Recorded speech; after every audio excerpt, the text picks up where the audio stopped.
हिमानी, क्या तुम यहाँ आ सकती हो? नक्श सर, क्या आप मुझे बता सकते हैं कि मिस उर्वशी को क्या हुआ है?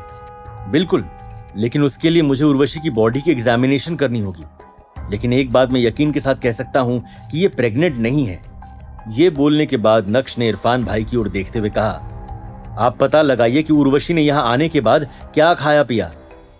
क्या तुम मुझे अपने हाथों में उठाकर घर नहीं ले जा सकते? जब नक्श ने ये सब सुना तो उसकी आंखें सीधा अवंतिका के डेलिकेट शरीर पर जाकर अटक गई थी और जैसे तैसे अपना सर हिलाते हुए बोला, ठीक है, मैं ट्राई करता हूँ। ऑफिसर अवंतिका को कार में बैठाने के बाद वो दोनों वहाँ से सबसे पहले हॉस्पिटल गए और उसके बाद जब अवंतिका के घर पहुँचे तब तक रात हो गई थी। सोफे पर बैठकर नक्श ने सबसे पहले अपने माथे का पसीना साफ किया और इधर उधर देखते हुए बोला, क्या बात है? लगता है पुलिस ऑफिसर्स की सैलरी काफी ज्यादा होती है। अच्छा, तो अब तुम्हें पुलिस ऑफिसर भी बनना है? अरे नहीं नहीं, मैं तो पर्दे के पीछे रहकर ही काम करता हूँ। ऐसा कुछ नहीं है, ये घर मुझे मेरे पापा ने खरीद कर दिया था। मैं ये जानने के लिए बहुत ही क्यूरियस हूँ कि तुम कौन सी चक्की का आटा खाते हो। तुम्हारे और मेरे वेट में जमीन आसमान का फर्क है, लेकिन उसके बाद भी तुमने मुझे आसानी से उठा लिया। That's incredible, man। क्या तुम कोई गोली वोली तो नहीं खा रहे हो ना? यार, मेरी ताकत को लेकर अब मुझसे सवाल किए जा रहे हैं। मैं शिलाजीत ही खा रहा हूँ ना? कहीं वो गोलियां शक्तिमान वाली गोलियां तो नहीं थी? मन ही मन हंसते हुए नक्श अपने आप से सवाल करने लगा। जब नक्श की तरफ से अवंतिका को कोई जवाब नहीं मिला, कोई बात नहीं, अगर तुम मुझे ना बताना चाहो तो it's okay, completely your matter. लेकिन ध्यान रहे, ऑथेंटिक गोली ही खाना। हमें सूरत में कोई स्पाइडरमैन या बैटमैन नहीं चाहिए। 1 मिनट तक हंसने के बाद अचानक से उबासी लेते हुए बोली, तुम भी थोड़ी देर यहीं आराम करो, मैं थोड़ी थक गई हूं। ये बोलने के बाद अवंतिका सोफे पर ही लेट गई और अपनी आंखें बंद कर ली। ये मुझ पे इतना भरोसा करती है। तभी अचानक से नक्श को याद आया कि उसे अनिका ने कोई मैसेज किया था। तुरंत ही नक्श ने अपना व्हाट्सएप खोला और अनिका का मैसेज पढ़ा। नक्श, क्या तुम आज रात घर आ सकते हो? सॉरी, आज पॉसिबल नहीं है, बॉस के घर में बड़ा फंक्शन है। फिर कभी बीवी।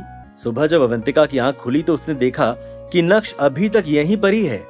तो तुरंत ही वो झटके से सोफे से उठी और बोली, तुम गए नहीं? अभी तक यहीं पर हो? ऑफिसर अवंतिका, ये आप कैसी बातें कर रही हैं? आप भूल गए कि आपने ही मुझे कल आपको घर छोड़ने के लिए कहा था। यहाँ आने के बाद आप सो गई। अब आपको इस तरह मैं अकेले लिविंग रूम में छोड़कर कैसे जा सकता था? ओह गॉड, अगर ऐसा वैसा कुछ होता भी तो भी मुझे तुम्हारी जरूरत नहीं पड़ती। तुम तो खुद अभी बच्चे हो। ओ ये सब छोड़ो, ये बताओ कि अब तुम्हें कैसा लग रहा है? मैंने तुम्हें बोला था ना कि उस पिल का असर सिर्फ 24 घंटे ही रहता है, और हमने हॉस्पिटल जाकर एंटीडोट भी ले लिया था। तभी तो घर आने के बाद मुझे अचानक से गहरी नींद आ गई। वैसे अब उसका असर खत्म हो गया है और अब मैं बिल्कुल ठीक हूँ। मेरे पास तुम्हारे लिए कुछ है, उम्मीद करता हूँ कि वो तुम्हारे बहुत काम आएगा। ये बोलते हुए नक्श ने अपनी जेब से एक रेडिश ब्राउन कलर की पिल बाहर निकाली और उसे अवंतिका की तरफ बढ़ाया। ये कौन सी गोली है? ये किस काम की है? मुझे भी नहीं पता। तुम्हें नहीं पता इस गोली के बारे में? तो फिर तुम खा रही हो या नहीं खा रही हो? ये बोलते हुए नक्श उस गोली को फिर से अपनी जेब में डालने लगा, लेकिन तभी अचानक से अवंतिका ने उस गोली को नक्श के हाथ से छीन लिया और बोली, कहीं ऐसा तो नहीं कि तुम भी यही गोली खाते हो? अगर तुम्हें नहीं खाना है तो मुझे वापस दे दो। तुम्हें किसने कहा कि मुझे नहीं खाना है? ये बोलते हुए अवंतिका ने तुरंत ही उस गोली को गटक लिया और मुंह में लेते ही वो गोली किसी मिश्री की तरह मेल्ट हो गई। क्या तुम्हें कोई रिएक्शन फील नहीं हो रहा? रिएक्शन? कैसा रिएक्शन? क्या तुम्हारी वो गोली एक्सपायर्ड थी? मुझे भी वो गोली किसी और ने दी थी, इसलिए मुझे भी नहीं पता। अंदर ही अंदर नक्श यही सोच रहा था कि भले ही वो गोली एक्सपायर्ड हो या नहीं, असर धमाकेदार करती है। भले ही अभी नहीं, लेकिन जब भी करेगी अवंतिका उसे जरूर याद करेगी। यही सब सोचते हुए अचानक से नक्श का फोन बजने लगा। बोलो बीवी, कैसे याद किया? कहां पर हो तुम? कल रात घर नहीं आए वो ठीक है, लेकिन अभी जल्दी से मैंशन आ जाओ, मामा जी आए हैं। ठीक है, मैं थोड़ी देर में पहुंचता हूं। ये बोलते हुए नक्श ने कॉल कट किया और अवंतिका को बाय कहा। नक्श सबसे पहले देसाई एंटीक एम्पोरियम गया, वहां से अपनी कार उठाई और सीधा जावेरी मैंशन की तरफ रवाना हो गया। नक्श के मन में एक अलग ही लेवल की हलचल चल रही थी। अनिका के मामा यानी प्रफुल्ल पटेल कनाडा में रहते हैं और उनका खूब लंबा चौड़ा बिजनेस है। इस बार अचानक से उनका इंडिया आना नक्श को कुछ खटक रहा था।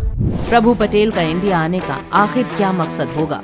नक्श की दी हुई गोली खाकर क्या होगा अवंतिका के साथ? अनिका और नक्श में बढ़ेगी नजदीकियां या आएगा कोई और ही ट्विस्ट? ये जानने के लिए देखिए अगला एपिसोड सिर्फ पॉकेट एफएम के YouTube चैनल पर, और इंस्टा एम्पायर के सारे एपिसोड्स को सुनने के लिए डिस्क्रिप्शन में दी गई लिंक से डाउनलोड कीजिए पॉकेट एफएम ऐप।